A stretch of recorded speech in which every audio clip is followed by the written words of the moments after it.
Now, I assume that you all have your magic glasses on. They really are magic. And that you have them on straight. Good. Now, so far, you've seen only two of my dimensions. Up and down, that is height, and width. And now, Mr. Projectionist, up there in the booth, would you be kind enough to give us the third dimension? Thank you. And the third dimension, as you well know, is depth. It's rather remarkable, isn't it? Oh, I beg your pardon.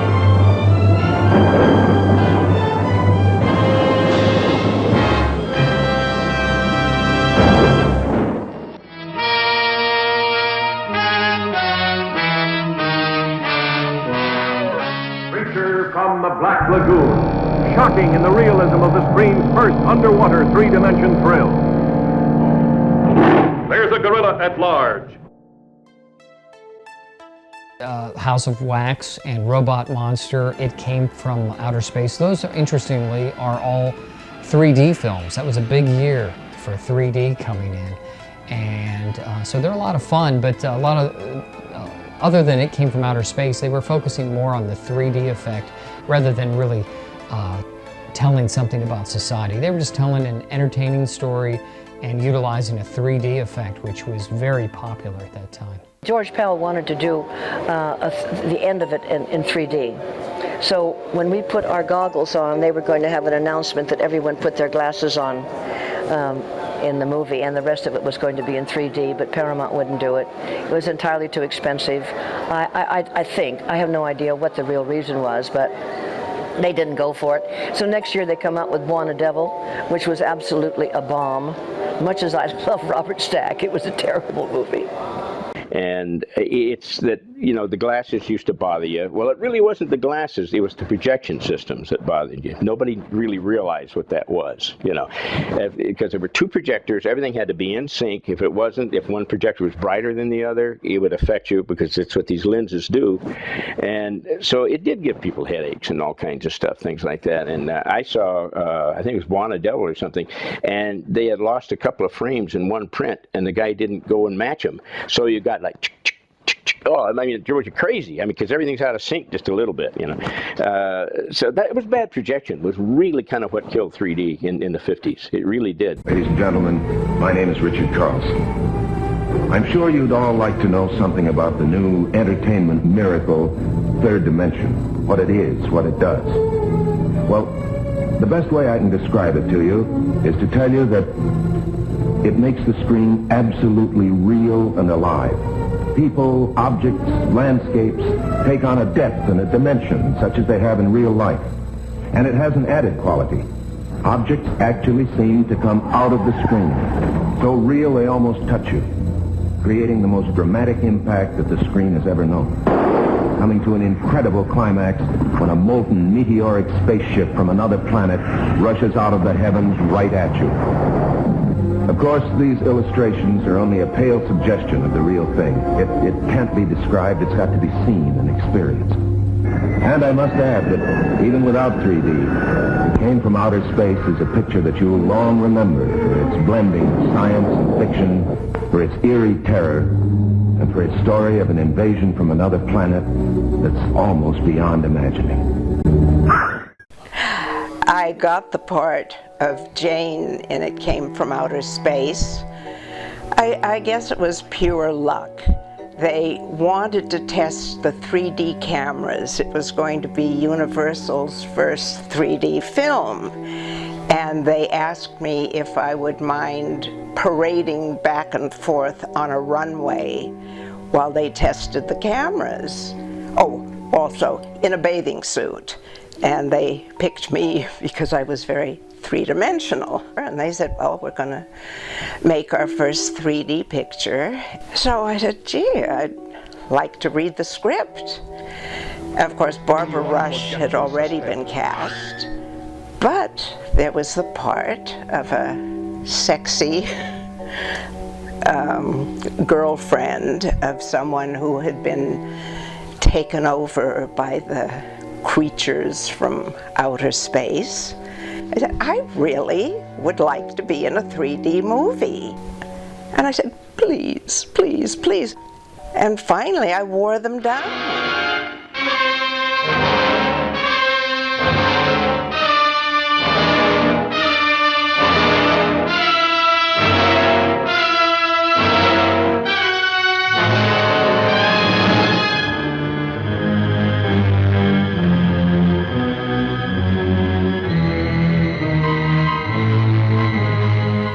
You know, he picked that, when he came out of the gray listing, he was offered 2 jobs, a Broadway play and House of Wax. And he purposely picked House of Wax because it was a 3D movie, and he was really interested in what new technologies were going to do for the business. I think he felt that 3D as it was used in the 50s was very gimmicky, and he felt that the reason that House of Wax was such a success was because André de Toth actually didn't use 3D as sort of the whole purpose of the movie. André de Toth wanted to tell a great story. And so my dad always said that the reason that House of Wax was a success was because André de Toth had one eye and he couldn't see in 3D. And so he told a great story, and then every so often someone had to remind him, like, oh yeah, throw the ball out at the audience. Okay, we've used the 3D, let's get back to the story. Well, I think 3D was both a gimmick and something that people like to see. When 3D works well, there's nothing better than to have something come right at you off the screen, whether it be a ping pong paddle like in House of Wax or a meteorite screaming towards the screen right at you in the opening of it came from outer space. Vincent Price and Boris Karloff, just lovely people. I remember Vincent Price mainly because he was a very funny man. He was a very humorous man and very kind-hearted and very, you know, just grand in his appearance and in his voice. He was just a very lovely, easy to know, you know, and he would talk to everybody. You know, he didn't care if you were a teenager or not. He was just a very lovely, lovely man. May I have your attention, please? I think you all remember the bargain we made about staying all night. $10,000 apiece. If any of you don't survive, $50,000 will be divided amongst the rest of you. If I should die, you will be paid by my estate. When the door is locked from the outside by the caretakers, we'll all be forced to stay in this house until morning. If any of you decide not to stay, you must leave with the caretakers now. You won't have a chance to change your minds later, because there'll be no way to get out. I first met Vincent Price on the set with the first major scene I had, which turned out to be one with him, in CinemaScope and widescreen, which put me off rather because in those early days of CinemaScope you had to keep filling the screen and the characters had to keep moving. So instead of comfortably making eye contact with Vincent Price and playing the scene that way, we kept passing each other, and I found that a bit disconcerting. Vincent Price, my memories of Vincent Price. He's one of the nicest actors I've ever worked with. He's very giving, and that's important when you're working with an older actor who's experienced. They can help you or they can just leave you in the dust. Vincent Price was the kind of actor who worked with the younger people. I think acting was fun for him because he always had a good time. We did 2 films together. We did Twice Told Tales, Rappaccini's daughter. And we socialized when I lived in Rome. We spent some time together in Mexico. When I think of my favorite actors that I've worked with, and I've worked with some pretty big stars, he's number 1. Well, you know, I really wear these makeups because I don't want people to think I'm just another pretty face. You see, this is my real soul underneath this. Vincent Price is a fabulous actor and has a fabulous voice. If you ever just listen to his voice, it's so distinctive. No one sounds like him. He was a great actor. His earlier work, a lot of film noir and always playing usually a bad guy or a character. But 1953 and House of Wax really set him on the pathway to horror movies. And he continued to make horror movies. And he's an interesting person, too, outside of the movies because like Boris Karloff, he didn't mind being typecast. He relished every role and never talked down about the horror or science fiction genre. And you could just tell in all of his roles that he was actually having fun doing horror and science fiction films. And that was a time where it was really cementing his arc into horror, and I think he really appreciated the fans. He appreciated young people being excited about what he did. If you think about that, my dad's career started in the 1930s, and people who were huge stars in the 1930s, I mean way more of a household name than Vincent Price, people like, let's say, Robert Taylor. I mean, a massive star, right? By the 50s, nobody had heard of Robert Taylor. Went back to my little dressing room, and I'm sitting going over the scene, and there's a knock on the 2x4 that was holding up my little canvas dressing room. What are you doing? Mr. Price, just going over the scene. Why? I said, well, he said, look, I like a social set. And he said, there's a whole row of chairs out there. One of them has your name on it. So get your ass out here, kid. And I thought, he's okay, he's okay. He loved a social set. And so when the 3D craze first started, I saw every 3D film there was, you know. And I think House of Wax is still the best one they've ever done as far as 3D. And well, you got Vincent Price, it's a fun story, you know. But they used it for giant things too, and different stuff happening. Oh boy, they did, a lot of them were bad, really pretty bad too. But 3D just gave it a new wrinkle. Yeah, we were in such a budget. Right at the end, it was 5 days. We didn't finish the movie, and it came to the deadline. They just shut it off, turned off the current, and that was the end of the movie. Look out! Meteorite!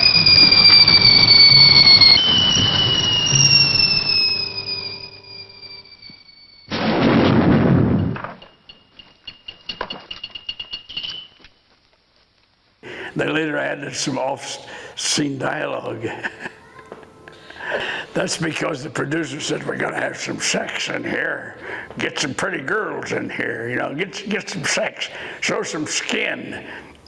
It's crazy. Can you imagine the spiders being on the moon? It's just completely crazy, wasn't it? Susan Morrow, who was one of the Cat women, we had a short romance. Most of the romances were short. Thank you, ma'am. Ham, bam, thank you, ma'am. You know, live by night, they live by night. Some of my favorites from 1953, Invaders from Mars with Jimmy Hunt. Again, it was an alien invasion film, and it's from the perspective of the little boy. It wasn't from an overview, like a third-person overview. It was really told from a little boy's standpoint. And for me, as a kid, seeing another 8 or 9-year-old be afraid, looking out his window at night and seeing a flying saucer landing just past his backyard, and then taking over his parents, the police. I mean, that was scary stuff. For a kid at that time to be watching it happening to another kid. You know, Invaders from Mars, I think we started filming on that in September of 1952. And I don't remember going on an interview to get the part.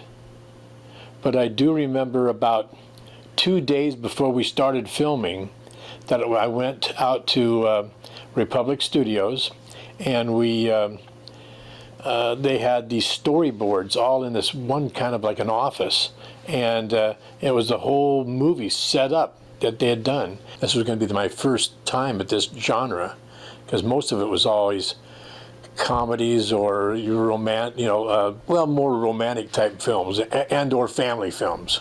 Well, Republic was kind of a home base for a lot of us. You know, the Western directors were out there, and they were the fast shooters. They really knew what they wanted and knew how to get it. And, you know, Republic was kind of a cheapo at that time. I remember when I first saw the sets, about how stark they were, and how you had these trees, you know, that were painted black, and there were no leaves on them, you know, and I couldn't always never figure that out until, you know, as later on you see the movie and then you realize what he's trying to get from it. But yeah, no, he he did a lot on that, and it was all set up on one sound stage in Republic Studios. We had everything there. We had the sand pit, we had the hill, we had the gas station, the house, the spaceship, the observatory. Everything was on that one stage. And it was just all set up, and we just went from one area to the other. He had it well choreographed, and it worked well. And we did that movie, and I always thought it was about 3.5 weeks. Somebody said it was 4 weeks, but for making a movie, that was pretty quick. Monsters from Mars, weird, fantastic beings of a superintelligence, ruling a race of synthetic humans and pitting them against mankind's dream to conquer the universe. When they made the other ending, the UK ending, because people over in Europe didn't buy the dream scene, then it became just another science fiction film. But with the dream, then it was unique, and you're going, oh gosh, this thing really is happening all over again. And maybe it was a dream, but now it's really going to happen, you know. And so I think that was the unique part of Invaders from Mars.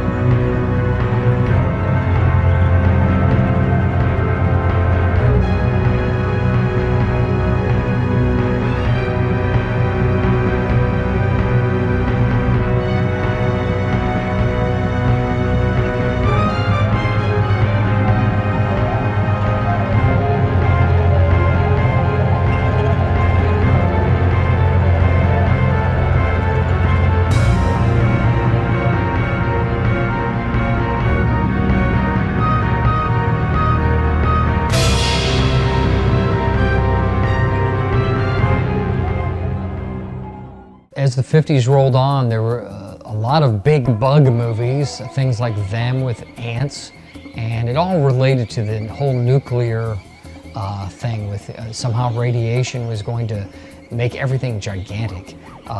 There was the amazing Colossal Man, and just lots and lots of big monster movies started coming out. And there was actually one where it went the other direction too, The Incredible Shrinking Man. A little bit later in the 50s, radiation actually shrunk somebody. But they are very popular, giant radiation doing something. Beginning of the end, it was grasshoppers, the deadly mantis. It was a giant praying mantis. It seems that nuclear tests and radiation were doing all kinds of nasty things to the environment and creating monsters that were going to devour us. Well, I've never seen a giant ant, but doesn't mean it couldn't happen.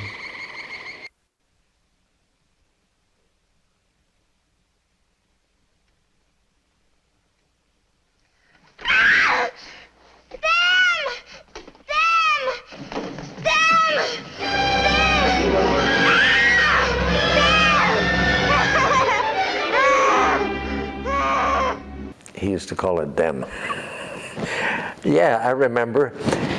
Again, I had this marvelous scene out in the desert where there's a shot of me looking out the window and well, what is that noise, you know? I don't remember. I had one line, but I don't remember what it was. I played an ambulance attendant. Characteristic Gordon Douglas was the director. I made that for a guy named Ivan Torres, and I worked for Ivan a number of times. There was a whole Mitteleuropa group here in Hollywood, people who had left Germany or Central Europe because of Hitler and the war and come here. And they were all people who'd been doing things. A lot of them worked for UFA, this big German major studio compound, but they also worked in other places. God got a hold of me and strangled me to death. I died because he went ape on me. Robot spelled backwards. I think I played a newspaper man in that, which means I was one of 4 or 5 people wearing hats who asked questions of somebody about Tobor. Science hunts Amazon gillman in the most astounding expedition of our time. I didn't really think of it much at the time. I just thought, well, all right, we'll do this movie. I've done a lot of other movies I wasn't crazy about doing, so okay. And of course it was fun. It did turn out to be fun doing it, and I liked everybody on it. I liked the director very much, Jack Arnold, and Richard Carlson, Richard Denning, and of course the dear fellows in the suits, Ben Chapman and Riku Brani, and so it was really fun. So I think it's more of an old-fashioned type of story, like the Frankenstein or the whatever, so that it is in that way, except the creature becomes quite sympathetic in the picture, which I loved, that was worked out that way, that the one we were terrified about really became more or less the victim in this picture, and we had great sympathy for the creature when he was just sort of sinking back down into the lagoon. So they called me, and it happened to be Jack Arnold, and he said, "We like the way you swim.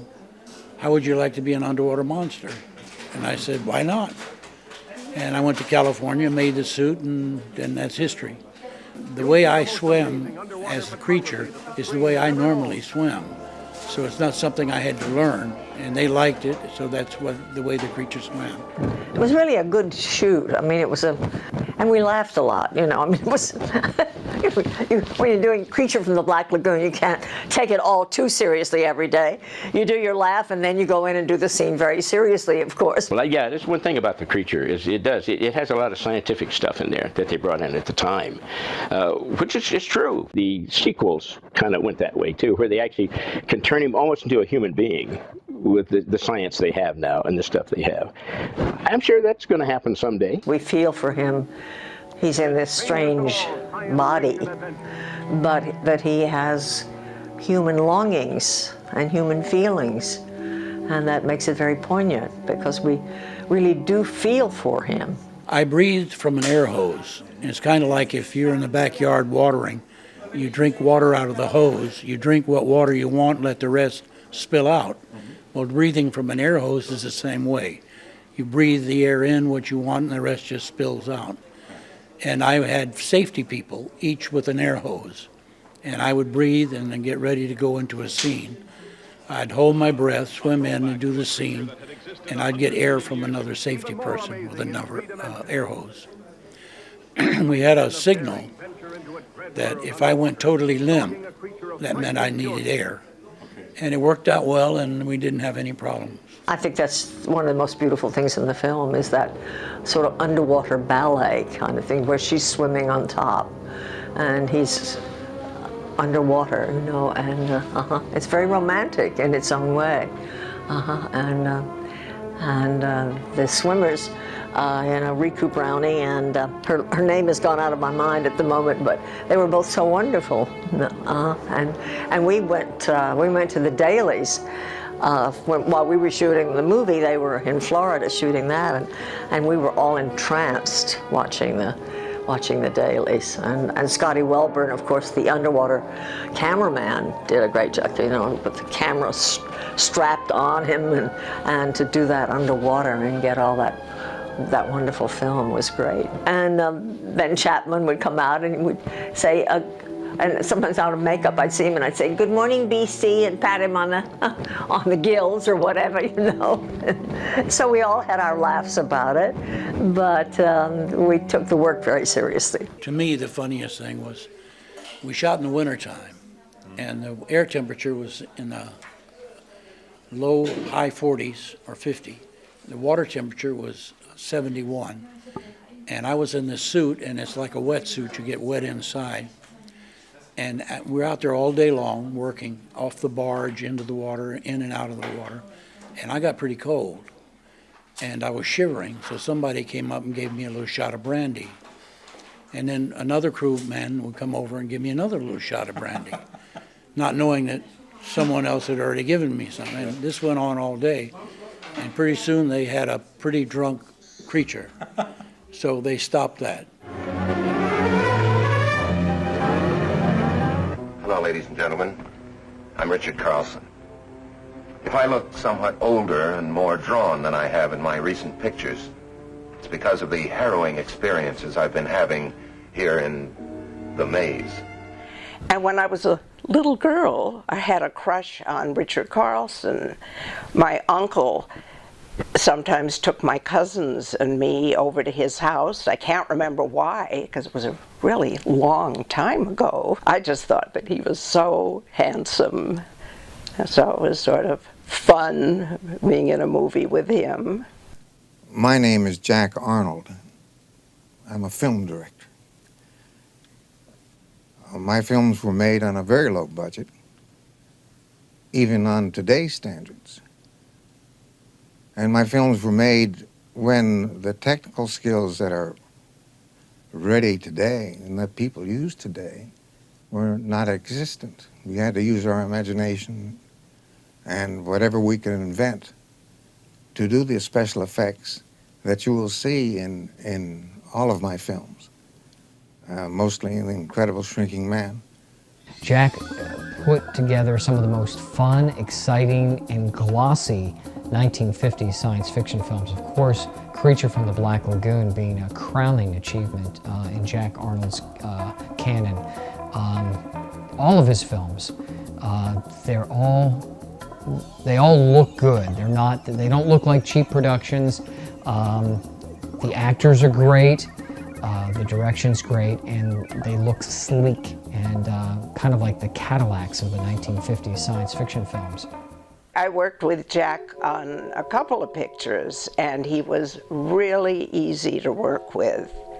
Very, very easy to work with. We had been, all of us contract players had been told about Jack when he was signed, and that we should all go and meet him, and they told us about this film that he had made about the garment factory. We were all told about how wonderful it was and what a good director he was, and he was just very easy and very pleasant to work with. The main thing I remember about Jack was that he made it all seem easy, which I think is a wonderful knack for a director. So, and everybody all the cast were experienced actors. So we felt comfortable with him and with each other. And so it was a rather easy sort of work. I became a very close friend of Jack's. He's a super guy, not only a good director. And Jack wanted to make a remake of the Creature films. And he called me, and I said I'd like to get involved. And it didn't work out. And then a couple of years later, he called me again and said he was going to do a remake. And it didn't work out. And then shortly after that, I think he got ill. And that was the last time I talked to him. Roger Corman, an amazing director. Not only was he talented, but he was extremely fast. You know, he was making movies, in some cases, like The Terror with Boris Karloff, in 3 days. The whole movie from scratch. That particular one, though, he had the sets already standing. He had used Karloff for another film, and the sets were standing, and they had Karloff on contract for another 3 days. So, not wanting to waste 3 days of having Boris Karloff, Roger Corman put it together. Script, the actors, and you know, made it all happen in 3 days. I think the key thing is the recreation of that childhood moment of horror. I think you have to take an adult and bring him back to his infancy, to recreate for him what frightened him. That's why in so many horror films you have a dark house, you have the stormy night, you have the lightning, the thunder. So he was extremely fast, and he is very proud. I've seen many interviews that he could keep things under budget and make money big time. That was Roger's real talent. But not only was he fast and in many cases cheap, he was actually very good. I mean, you look at those Edgar Allan Poe films from the 1960s, and they're just beautiful films and amazing direction, acting. It just, he's an amazing filmmaker, Roger Corman. Roger Corman, now there's a guy, a nice guy, by the way, but cheap. And he tells you that right off. I don't have any money. You got to do it cheap, but I could work for me. Well, you know, you think of how many people he got into the business. You know, Jack Nicholson, all these guys, Coppola, all these people, man. I mean, he was responsible for a lot of the people that are working today and are really big in it. You know, he knew talent when he saw it. He really knew that, you know. And he wasn't a hard guy to work for at all. I mean, he was very agreeable to stuff. He'd hurry. I mean, if the scene was right, he'd move on, which is the way a good director does it anyway, you know.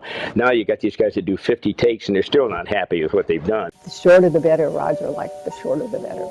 And so it was really up to the director, and Roger really liked to be able to, he'd shoot movies together, and he'd take, you know, footage from here and footage from there. He was looking for money to make a movie, and my dad said, well, I like what you're doing, so we'll do it, you know, please. So they did all the horror movies together and all the Wild in the Streets and psychedelic movies that they did, drug movies that they did with Jack Nicholson and Peter Fonda afterwards, so he was all part of that too. So he came back in the fold after that. He did the Edgar Allan Poe movies too. So he was another very gentle man. He reminded me of my dad. His presence and his demeanor was very much like my dad. But he liked to get stuff done, and cheaper the better. So my dad was really happy, you know, with that.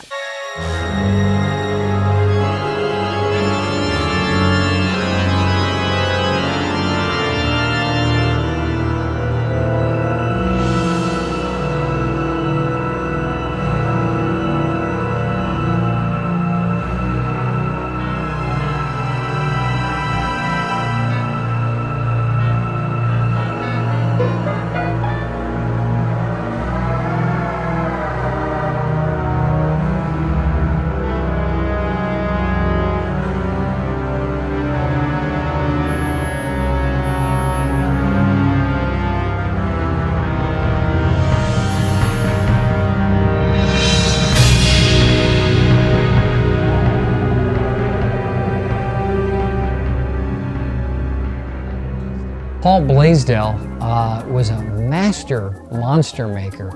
He created the monsters that you've seen on screen, like the she-creature, Beast with a Million Eyes, It the Terror from Beyond Space. A lot of really great costumes from Helicane's, another one. He created the costumes. Sometimes he was inside of them, sometimes not.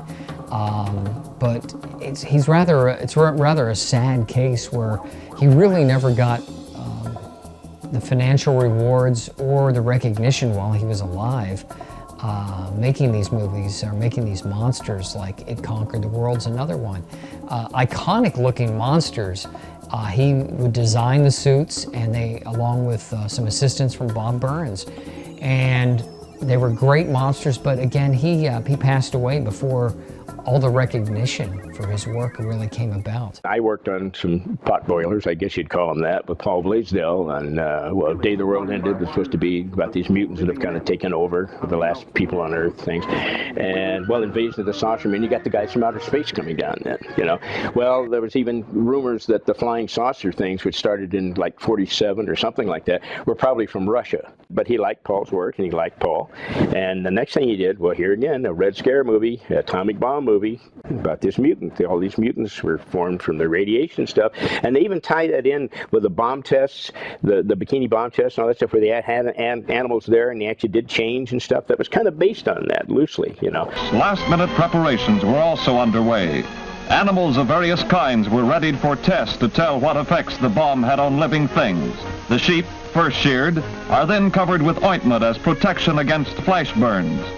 The effects of the bomb on these animals, while not conclusive, will furnish many clues as to the effect on human beings. So he did this three-eyed mutant, which was really a cool guy. And the very first thing that Paul worked on for him, now he really directed it, but he didn't take the credit for directing it. He gave it to another guy, was a thing called The Beast with a Million Eyes. Well, Paul built this little puppet thing that comes out of the spaceship at the end. Everybody got on him because he only had 2 eyes. Well, the beast is a mind beast that controls all the animals and stuff, which is a pretty good story, actually. It didn't control people, but the animals. It turned the animals on people. Cows would kill people, dogs, whatever it was. Birds would attack people. And but this is the slave of the beast, supposedly, that's in this saucer. The beast can't really get out of there. He has to stay there, but he can do all the mind contact stuff. And that's why there's a million eyes. He can control a million animals, you know. But the beast comes out, and the California smog gets him, and he dies, of course.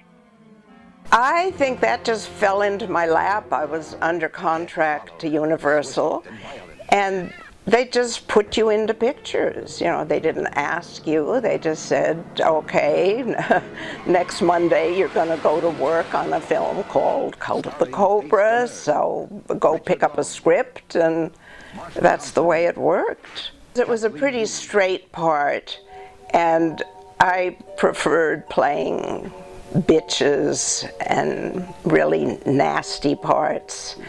So the only thing that I enjoyed about that was when Faith Demergue turned into a cobra and got thrown out the window where she died.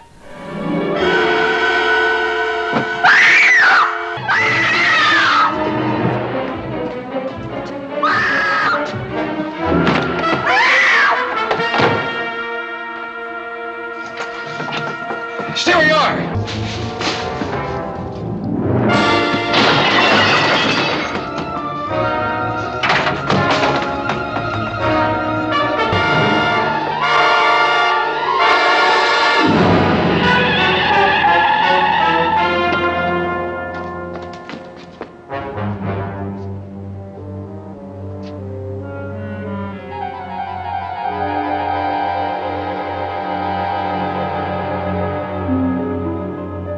It seemed like as the 50s rolled on, producers were realizing science fiction meant money. And a lot of them were just really cheap productions that were thrown out there. They're fun, but they were, you know, just throwing them out there for minimum amount of budgets and still raking in money. Although there were some films mentioned there like Revenge of the Creature, which is another Jack Arnold great film, and This Island Earth, a beautiful color science fiction film from Universal. But they realized by the mid to late 50s, as you know, 55, 56, science fiction, people were going to the theaters to see science fiction films, and they were making more and more of them, and people were investing, even if it was just small investors making low budget pictures.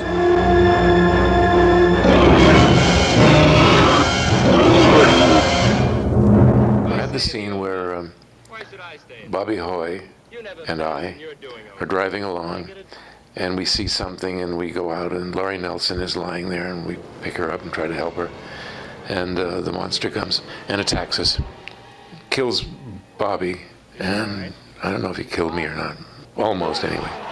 Anyway, he threw Bobby against the tree, and that worked out all right. I think he did get hurt, but not badly. And the monster mauled me. I had this blood, and at the end of the day, at night, actually, we shot at night, I didn't want to take the time to take my makeup off. I was tired, and I'd just go home and get in the shower. So I remember driving home, I had this bloody head, and people looked at the other cars, they'd look at me. But it was fun. I liked working in that picture. I liked it, working at Universal. When I finished doing the westerns and the war films, I thought that those movies were the ones that the public wanted to see. You know, not the sci-fi movies. I didn't think they'd be successful at all, and I was amazed to hear. I don't know whether this is true or not, but somebody told me that the Tarantula, which was released, we made it in 1955, was released in 56, was the number 5 grosser of the industry that year. It had only cost $750 $50,000 to make. I wonder whether or not the, you know, take a movie that is made today and go 40 or 50 years from now and see if it's still remembered. John Agar was a type of person that I don't think he had an enemy in the world. He was very down to earth, very sweet man, and he just didn't have an enemy in the world. He was that type of person. He was in there doing the best job he knew how, always teasing me about my theatrical background or my Stella Adler classes and things like, well, how would Stella Adler do that? Because you see, he had no training whatsoever, no professional training as an actor. And he had to like it somewhat, you know, to work hard at him. He didn't phone him in. He loved what he was doing. He never ever really wanted to be an actor. He was sort of pushed into it because of his being a hero during the war and then marrying Shirley Temple and all that stuff. But he was pushed into it, and he was one of these guys who was always ready and never complained about anything. I did several movies. One was called The Golden Mistress, which was shot down in Haiti. The Universal Studios saw the film when we did it, and they offered me a contract, and then I got into the sci-fi part of the business. I did that, Revenge of the Creature, and then the next year I did Tarantula, and then The Mole People. And it was near the end of '56 that I talked to one of the heads of Universal at the time. I said, can't you, instead of putting me in these sci-fi movies, put me in, you know, some of the more normal. That's what I used to think of them as. And they said, well, we can't make you any guarantee you won't continue to do sci-fis. So I said, well, I don't wish anybody any bad feelings, but I think I'll go on my own. And by golly, the very first thing I did when I got out was Daughter of Dr. Jekyll. John Agar, here again, was an incredibly nice man. You know, he did a lot of horror films later on. Tarantula, he did, I mean, all these things, you know, he did a bunch of those kind of movies and stuff. And he loved them. He thought they were fun. I mean, he was a regular actor too. He did some great stuff. He was with John Wayne years ago and did things, you know. Great guy. People like John Agar and Robert Clark, they were really solid actors that just happened to fall into science fiction films, and producers liked him there. John Agar was in a lot of great ones, from The Mole People. Gentlemen, we're in 3000 BC. And some lower budget ones like Invisible Invaders.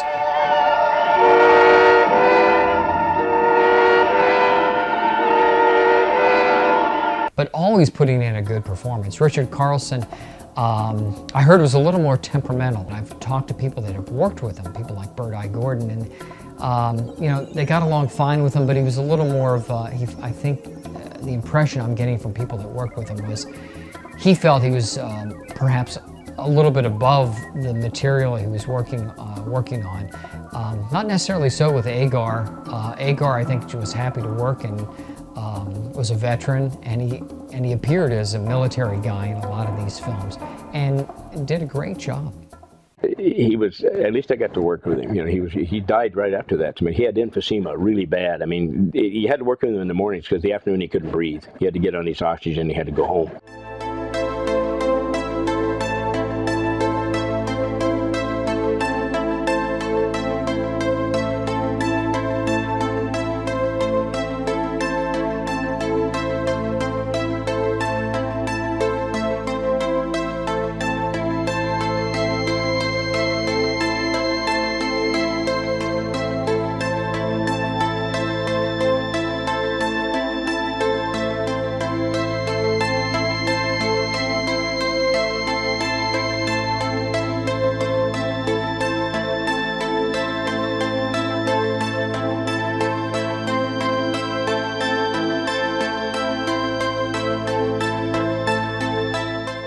I've made over 400 films, and only 25 of them are horror.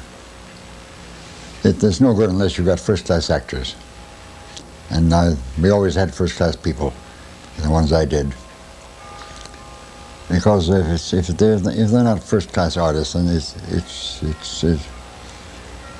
well, it's like Shakespeare badly done, you know. There's no bloody good at all unless you've got first-class artists doing it. And I always had good people like Bela, who was the king of horror. And I was lucky. And I did the first ones I did were for Universal when I first started playing Dracula.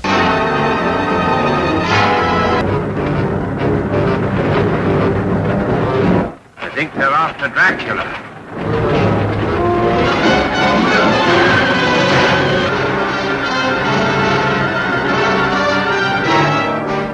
Bela had been doing it, and then Bela was getting too old for it, and they handed it to me, and I did it 3 times for Universal. I am Count Dracula. You see before you a man who has lived for centuries, kept alive by the blood of innocent people. And I did it twice in Mexico City, and once in Manila, and once in Vienna. He asked me to play Dracula. I said, I'll play him if you let me make him up the way Bram Stoker describes him. And we compromised. I wore a neatly trimmed mustache and gray hair, but you have it still here when I did it on the stage. He's quite an old man with a big, bushy, drooping mustache. And that's the way Stoker describes him. I wanted to mention, as I told a little story about, that he was well known for his ability to handle his drink, we'll put it that way. Hello, Mr. Marlowe. What'll it be? Make it a beer. Beer. And we're still working, and meanwhile John has been sitting in his chair sipping on brandy. And it comes time to do this sequence where he'd got about 2 pages of dialogue. And I'm thinking, he's not going to get out of that chair.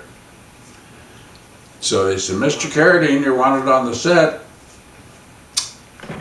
John gets up, he walks over, he hits his mark, finds his key light, delivers the 2 pages of dialogue, and the director said, and cut. He went, he just, you know, back to being drunk. But before that, you would never know. He didn't miss a beat. He was amazing, amazing guy. I connected with him once, somewhere on Sunset Strip about 9 o'clock one night. And we wound up at 1:30 in the morning at Scandia, both smashed. And he said, no, my boy, we do the serious drinking. And we went up to his place in Laurel Canyon, and we left there at 4 o'clock in the morning. But he managed to, you know, there are people who drink and get all disgusting. He didn't. He was perfectly in control, rambled on, and did it. But he never got drunk. No, never. About Mr. Carradine and his personal life was that he was married quite a few times, and every one of his ex-wives had a judgment against him. So we always paid Mr. Carradine in cash. That was that's the way. That was the rule of the road as far as John Carradine was concerned. To me, the ladies were wrong, because if they didn't understand this guy, they shouldn't have married him in the first place. Because he was always the same. He didn't change. He was the same guy. You know, I mean, he had that drawn look, and historically, he's always played parts like that. You know, like kind of the odd guy out, and I enjoyed it. I mean, I learned a lot from him, because he was very friendly, extremely friendly. Supposedly, he did have a few vices, and he used to keep a flask in his in that jacket they had him on. He used to take, you know, between scenes, he'd take a snort, and he'd always say it was like spiked coffee. And, you know, he'd go back and he'd smoke and drink a couple of swigs from his flask. And nobody cared in those days, you know. Health wasn't a big issue in the studio sets in those days. You know, everybody could smoke and drink and do whatever they want as long as you could show up for your scenes. Carradine, although he took almost any role that came to him, whether it was a super low budget film or a high budget film, he would take anything, but he hated being called a horror actor, even though many of his films were horror films or science fiction films.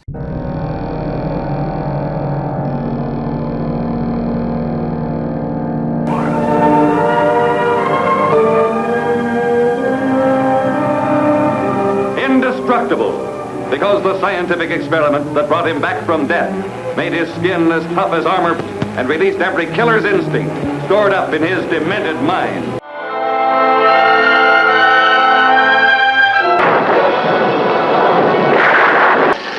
You will be soon as big as a giant, or like all the others, dead.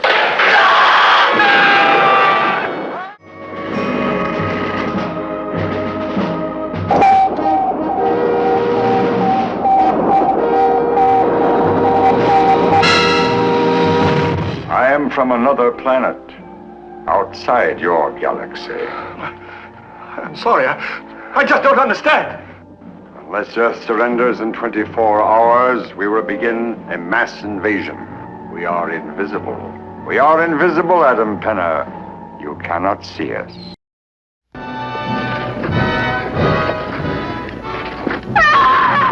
The one, the only, King of Monsters, brings you the demon of the atomic age. Boris Karloff as Frankenstein, 1970, carrying on the hideous experiments of his infamous ancestor.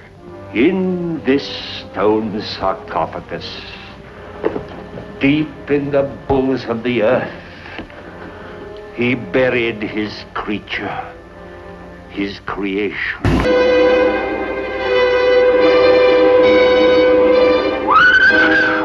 The classic horror actors from the 30s and 40s, their films, those original films, were playing in reruns. They were reissues. There's a company called Real Art that re-released most of the Universal catalog. And so kids were going to see these reruns at theaters through the 50s. Someone like my father, who was in that time period, he saw all those Frankenstein movies and Dracula movies, not when they originally came out in the 30s, but in the 50s when they were still rerunning, a lot of times on matinees on the weekends. And so those were still big box office names: Boris Karloff, Lon Chaney, John Carradine. Did they feel typecast?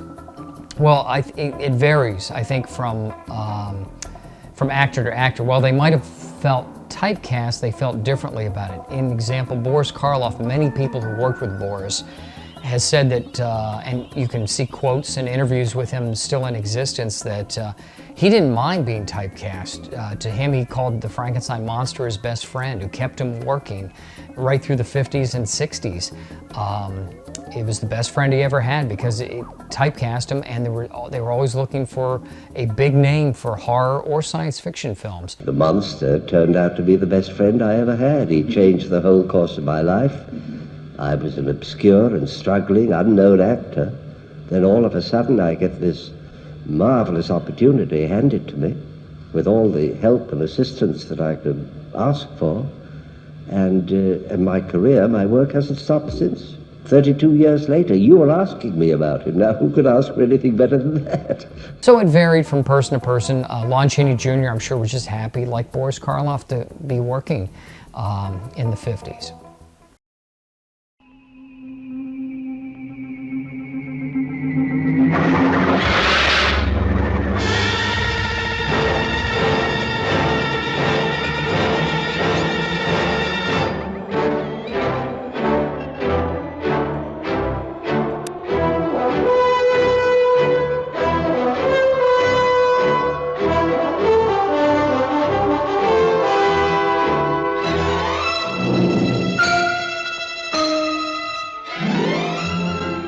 Imagine yourself as one of the crew of this faster-than-light spaceship of the future, sharing their curiosity to know the unknown, their tension, their readiness for inconceivable adventures. How did I get the part of Crewman Gray in Forbidden Planet was really, I was a contract player at MGM Studios, and you pretty much do what the boss tells you to do. And I got word, came down through the Al Trisconi, the talent department at MGM, you're to play Crewman Gray, and yes, boss. So it was a wonderful experience, walking on that stage 27, which was the largest stage at MGM Studios, had been totally transformed to be like Altair 4, a planet. I mean, you walked on that soundstage and there was a spaceship sitting in the center of the stage, and backdrops all the way around with stars twinkling. So it was really got you in the mood real quick, you know. 20 miles. Look down, gentlemen, are you afraid? 7,800 level. They started on a small budget. The studio actually has A, cinematographers, and B. They have the A, places to shoot, and B. We were lucky. The A's weren't working, so we got the finest cinematographer in the business, Harry Stradling, and one of them, not sure which one, and all of the great equipment and all of what you call special effects. They had a lot of good special effects, the best. Metro had everything. That was the place at that time.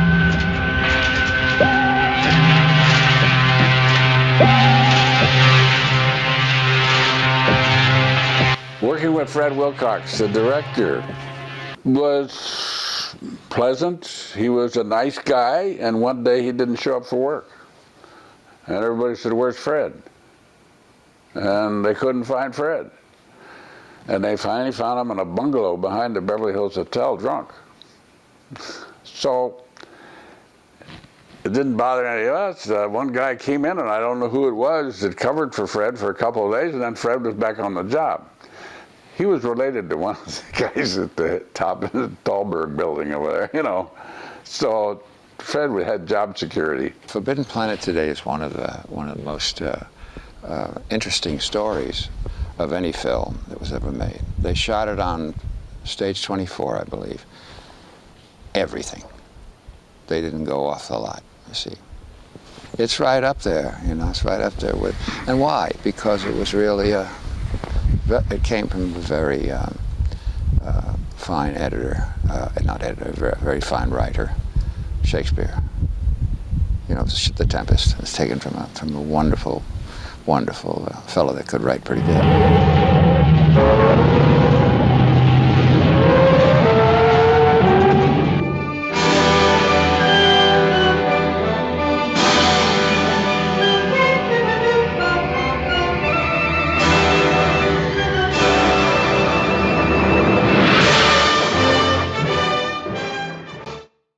I remember one of the movies that Roger did, and the end of it, maybe it was I Conquer the World, I don't remember, but they ran out of money at the end, and they couldn't come up with money to make a monster, and they got a tea kettle and put holes in it, and had steam coming out of it, and that was the monster.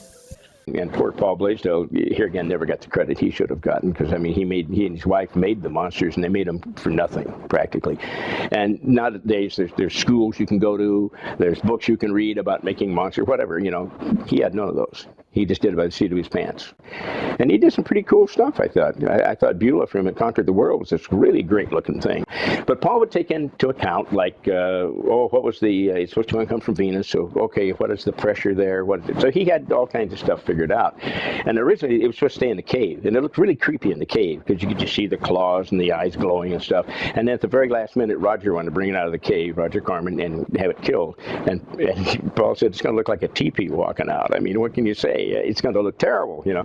And we were at the preview, and sure enough, everybody's going for it till it came out, and everybody was laughing like crazy. Yeah, in 1956, there were a lot of films coming out, and Invasion of the Body Snatchers in particular, a real favorite, because I got to know the lead actor, Kevin McCarthy, quite well. We had him many times at our conferences, and he was an amazing guy, and the film, Invasion of the Body Snatchers, is an amazing movie. It works on multiple levels. Not only is it just a scary horror movie where you have these two people that are being just chased by aliens who look just like us. Stop! Will you tell these fools I'm not crazy? Make them listen to me before it's too late! Listen to me. Please listen. If you don't, if you won't, if you fail to understand, And the same incredible terror that's menacing me will strike at you! And of course that ties right into the parallel, and I'm sure it was an underlying theme of the Red Scare at that time. People that look just like us, like someone living in Russia, they could be up to evil things. And so there was that Red Scare thing going on, as well as it just being a great story, great acting, and you never know when a pod would end up in your basement, replicating you, and then you would be done away with, and an exact replica would take your place. Jack!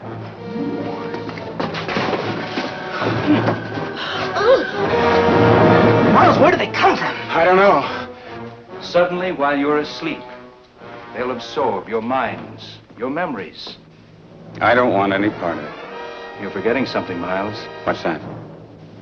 You have no choice. It was a wild concept and just executed perfectly on all levels. You know, for a while we had the atomic monster guys. I mean, them, the big ants from the atomic test had grown up. Monsters from Green Hell, the big wasp things and stuff like that. And well, all the big giant monsters, we had them all over the place. Well, Godzilla is the perfect example of that. You know, and that was strong for a while. You know, the Amazing Colossal Man and all that kind of stuff. Yeah, there were a lot of great films from '57. As far as the Atom Age stuff goes, the bugs were growing. The giant monsters everywhere. Radiation was doing that to the War of the Colossal Beast, and you know, beginning of the end with giant grasshoppers.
Also, one of my favorites, though, from that period is an outer space film, Not of This Earth, an AIP classic, Beverly Garland, and it involved outer space vampires. And it sounds kind of, you know, crazy, preposterous, but it really works, and it's a great little film, low-budget film, but really, really works, where you have these vampires wearing dark sunglasses, and when they reveal their eyes, they take control of you, and they also want your blood. From outer space he came to destroy the people of this planet, leaving in his path of doom a trail of terror.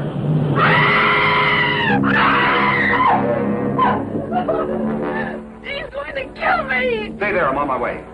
I can't stay.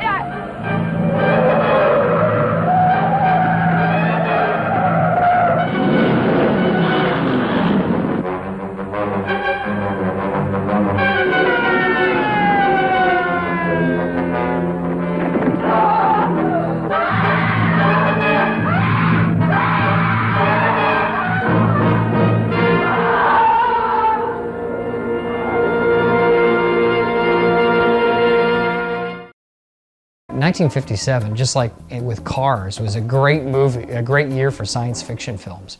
Well, as you know, Jack Marquette produced this movie, and he called my agent and asked if I would like to audition for the part.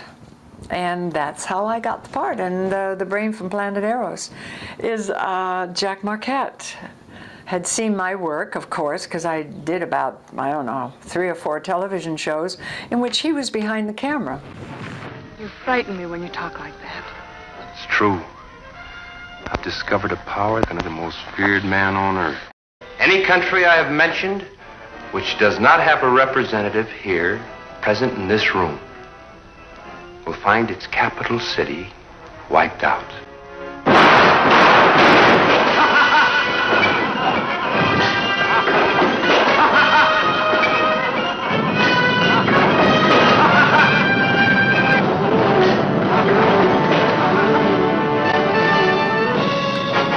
I think that brain is what fascinated most modern people. Stephen King, do you know that he said that how he got interested in doing these horror stories, and they made a lot of them into movies, is he said, I saw an old movie when I was young. It was called The Brain from Planet Arrows, and what they did with this brain fascinated me so, and that's what inspired him to start writing. Can you believe that? And of course some people said, yeah, well, we could see the string and how it was moving and things like that. And I go, oh, well, okay. We let our imaginations go to work. It was something from outer space. And of course, outer space was a big thing then too, you know. Now, today, they'd sit in front of a computer, create the brain, and you would be on an orange screen and they would do whatever they wanted to with the brain on a computer. But that was all special effects as best as they could do. And the way they moved it around, you know, just a little imagination, yeah, you could get very involved in it and scream and carry on, yeah. And we had to beat the poor thing.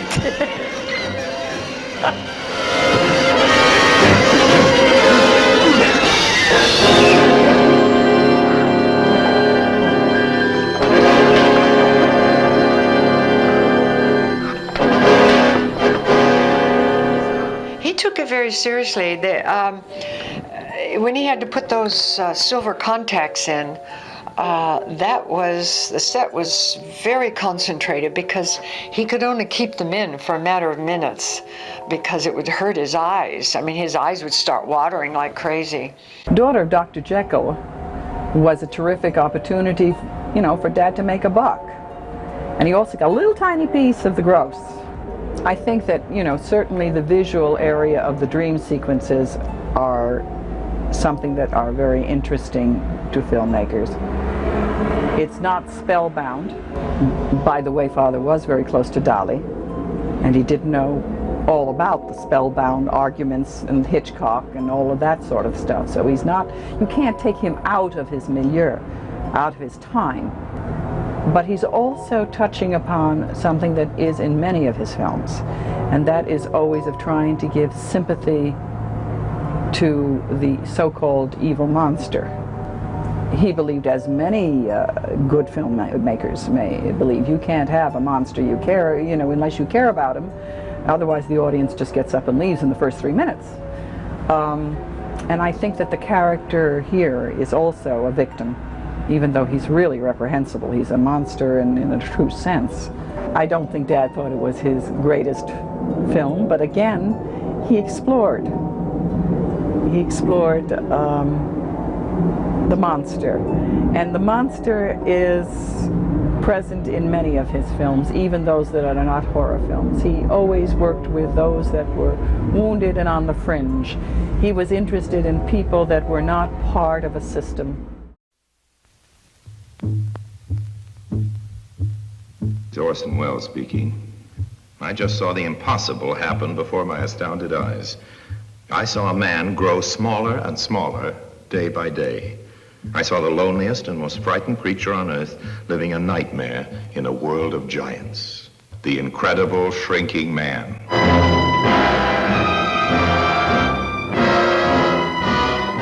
incredible shrinking man. Jack Arnold was a very good director, so that was a almost, I would say, almost an A picture. He was very considerate of most actors, but he would sometimes get a little impatient with actors who he didn't feel that they were really up to the mark. But I admired Jack. He was a real craftsman. He really knew what he was doing, and that's a marvelous picture. The Incredible Shrinking Man. But then it has a marvelous script by Richard Matheson. A really terrific writer, Matheson. And I imagine he would be happy to let that picture stand for the high quality of his work, because it's a very interesting idea and kind of crazy, which is great. Matheson could do that really well. What an interesting idea. The guy disappearing into the interior of the atom, and there again the other particles that are around the nucleus of the atom they're spinning around like stars or planets or something. It was a fascinating idea, that this idea of getting smaller and smaller, and then the stuff with the spider was really well done, spooky. And Grant Williams, is it? Yeah. I don't know that he ever did anything else. He was under contract to Universal, but he was very good in it. I had a line, "People don't get smaller," Mr. whatever his name was, I don't remember now. "People don't get smaller, Mr. Thaw." You are getting smaller. There's no medical precedent for what's happening to you. I simply know that you're getting smaller. Well, Bert Gordon, he's the guy that made a lot of the big monster and big bugs. He did the spider, the giant spider. There'll be more giant spiders coming into the world. They may even be hatching from their eggs in some remote spot right now. Do you realize how easy it would be for them to overcome us humans? He did The Amazing Colossal Man.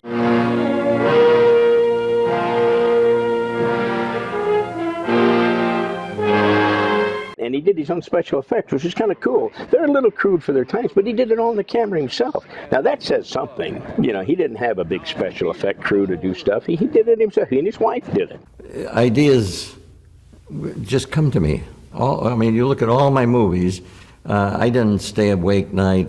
They come to me. Right now, tonight I could sit down and write start a new screenplay. Because they're all strange ideas that I have. Giant grasshoppers, giant rats, a giant spider. I made a giant spider movie. All kinds of crazy movies. Talking about Bert, the movies that he did, I mean, especially during that period where so many of them are cult movies also, because they're such perfection. He was just wonderful and so dedicated. You know, there was not too much hilarity on when you were shooting with Bert, because it was work. And you worked hard and you got it done, and it was perfection when it was done. Bert Gordon, he got the nickname Mr. Big, which is his initials, B-I-G, Mr. Big, from Forrest J. Ackerman of Famous Monsters magazine. And he's a super guy to know, and he was the person that actually made it happen, made those beasts that were affected by radioactivity grow. He was not only a special effects guy, he was a director, a writer, and he still is today. He's still working. He did The Amazing Colossal Man, and then he also did horror movies like Tormented, and then into the 70s he was doing things like Food of the Gods, an H.G. Wells film, where you have giant bugs and giant creatures once more because of radioactive glop. Cyclops was my first movie that I made without anybody. So I went into my room on my typewriter, and I started to put a paper in, and I wrote the Cyclops. I figured, here's a monster, I can really, do it. So I finished the screenplay, the Cyclops. Now I have to find out somebody to read it. And I went around to the studios, I couldn't get anyone to read it. So somebody told me that there was a lawyer that help people finance movies. So I went up to see this lawyer. He said, I'll read your screenplay. So a week later, I called him. You read my screenplay? He said, yes. He said, I'm not going to get you anyone to finance this. I'm going to finance it myself. And I made the movie for $100,000. And it was a hit, smash hit. Really a smash hit. Had a lot of visual effects and something. It was great. The death-defying courage of a beautiful girl. My name is Susan.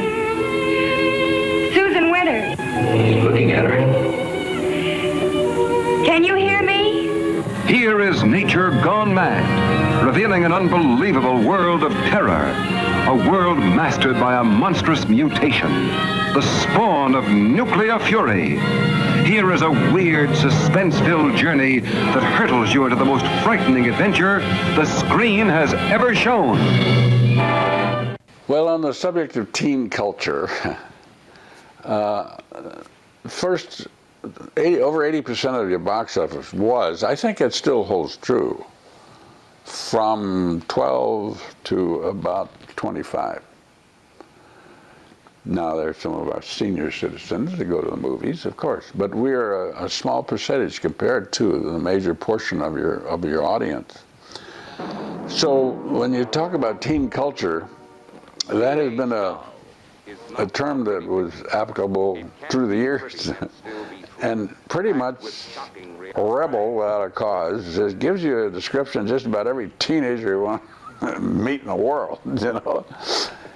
And the fact that they're rebelling against the so-called establishment goes on until they figure out that, wait a minute, Grandpa wasn't wrong. Or like Mark Twain said, it's amazing how much my dad learned from the time I was 18 till I was 22, you know. So I think what the appeal is really escapism. You know, and let's face it, as a young person today, looking at the world as you see it going through the tremendous changes it's going through, there's not a real lot to be happy with reality. So I think that's the key in any age of teenage rebellion, is that they're looking at tomorrow and saying, how do I fit into this? You know, where do I belong? Well, I never thought of it that way. You know, it could have very well been, although I think it was more of a thing that it was a time where teenagers didn't have a voice in anything. And this way it was like having their own lifestyle almost to begin with, and then they could stand up and protect themselves or defend themselves, and so that they're not all a bunch of nuts and a bunch of drug addicts and all that stuff, that they're really good old American teenagers there somewhere. And at least it was a thing brought to the public that teenagers can have fun and really do good things for other people and are really a part of Americana that never existed before, at least on film anyhow. So it was a good thing for we teenagers at that time anyhow, I think. AIP Studios, American International Pictures, they were a leader in getting films out to the teenage market from the 50s right through the 60s and into the early 70s and even mid-70s. Sam Arkoff, James Nicholson, they put out, a lot of times their mode of operation was to come up with great titles. Arkoff would come up with, I Was a Teenage Werewolf, I Was a Teenage Frankenstein, The Day the World Ended, The She-Creature, and then they would come up with scripts after they had a good title. I mean, if it had a good title, it's going to sell. And they were masters at creating product for the market of teenagers and science fiction and horror films. Some of it good, some of it bad, but all of it fun. It was really an entertainment factory, American International Pictures. We started with the title. Jim Nicholson's the greatest title man I've ever met. He would come in the morning with a title like I Was a Teenage Werewolf, and I would just be struck with amazement, because that was $1 million title on a $100,000 picture. Now we would go out and we take a number of titles. We had somebody who would go to the high schools, somebody who would go to the colleges, and somebody who would go or talk to important people in advertising who's we trusted. When we were satisfied that the title was good and the artwork was good and that there was a market for the picture, then we would have the script written. And then when the script was written, we would hire the director and so on and make the picture. I was at a funeral. So afterwards, I'm sitting at a table, long table, with the different guests. I don't know anybody, right? So a man sitting over on the other side said, he was with another man, there were two men. He said, "You're Bert Gordon, aren't you?" I said, "Yes." He said, "Do you have any screenplays that you'd like to make?" I said, "Of course." He said, "Look, we're Arkoff is my name, Sam Arkoff. Come up to see me. Here's my card, and bring your story and tell us about it." So, great. Well, I didn't have any new screenplay, and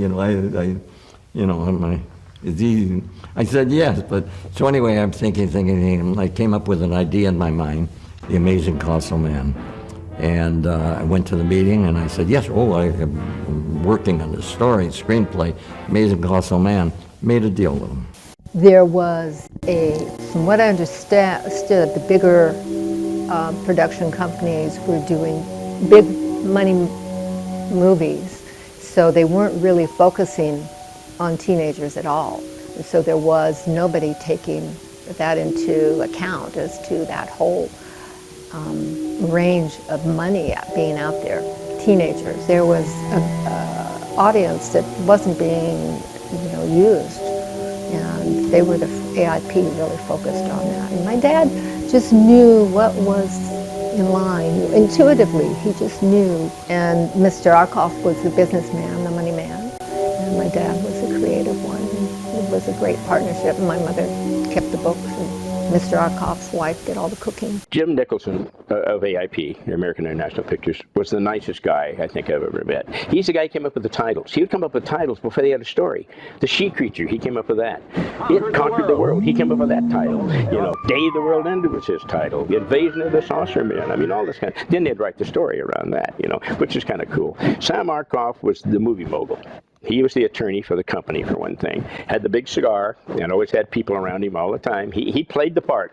He was the Harry Cohen of AIP. That's what he was. He walked with his cigar and stuff, and kind of pompous. But that's part of it. And he wasn't over friendly with anybody because he was in a different stature than we were. We were like down here, and he's way up there. Jim, just the opposite way. He would come in, and everybody loved him. He was just such a great guy. He was one of us. And he wrote scripts too, but he'd always participated in that. But his biggest vision was the ad campaign, being able to visualize, what he wanted to put on the poster.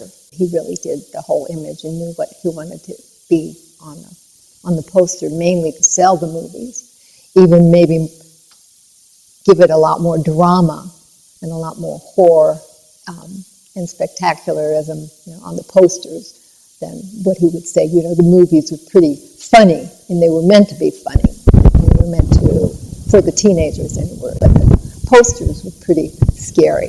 And he usually would make a poster, and then they'd write the script.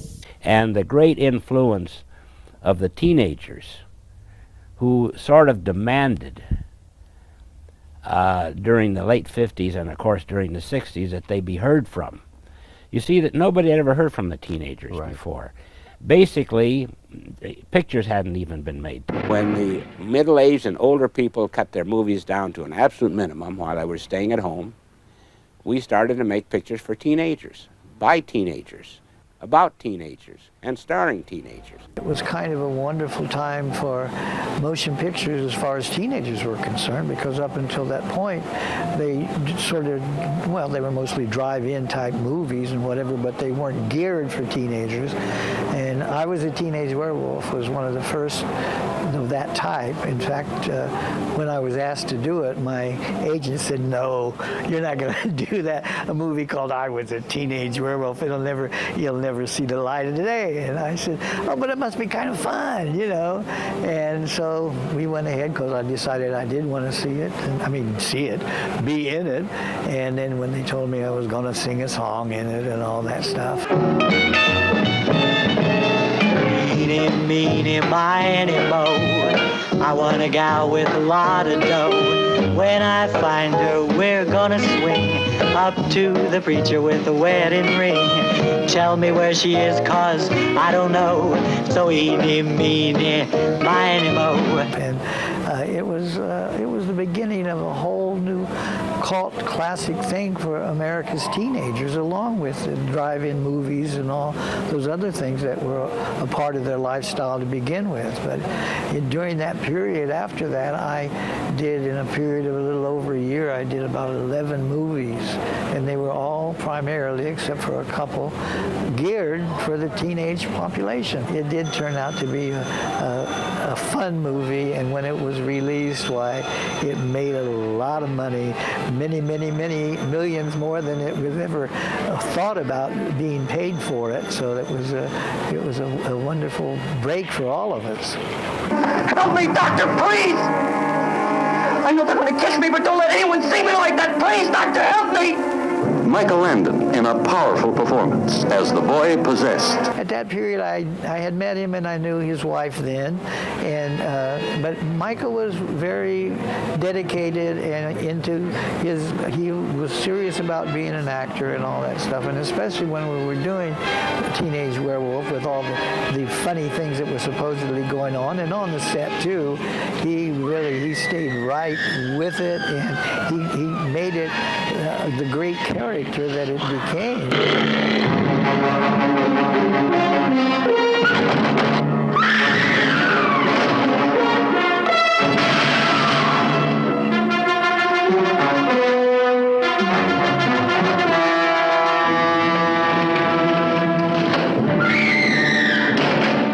And my father supposedly came up with that name. I think somebody came up with Teenage Werewolf, and then my father came up with I Was a Teenage Werewolf, and then I Was the Teenage Frankenstein, and then it became, the posters were the drama. But most of it is, were for younger people, and it was humorous. They knew that these monsters really didn't look that great, and a lot of the stuff that they did. So he said his movies were really more for humorous and for teenagers, and they were more innocent. And my father was pretty much of an innocent man. Oh, what a treasure he is. I mean, he's an actor's actor. Unfortunately, I didn't have any scenes with him in the movie, but it was just to meet him and talk to him, and he loved telling stories about some of the people that he had worked with, and we know he worked with a lot of the great people in the business, but he was just such a pro. Seems like others have the same idea. They come up here for some quiet necking. It's a lover's lane. Oh, that's interesting. Sort of a private preserve for teenagers, huh? I suppose as adults we're lucky to find a parking space. But we'll turn on the radio and do what the teenagers do. They tell me it's loads of fun. Ah, yes, with Whit Bissell. Whit was very nice man, very serious and together and knew his lines, and it was nice working with Whit. Horrible picture. They fed me to the crocodiles.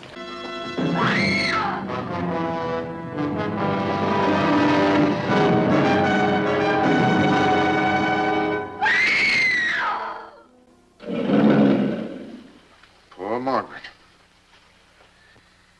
You've done your work well. You've earned your reward. My new face? Exactly. Arkoff and Nicholson were masters of the teenage market, and they would take great titles and make movies out of them. It was, and they did that for all types of exploitation films, but in particular science fiction.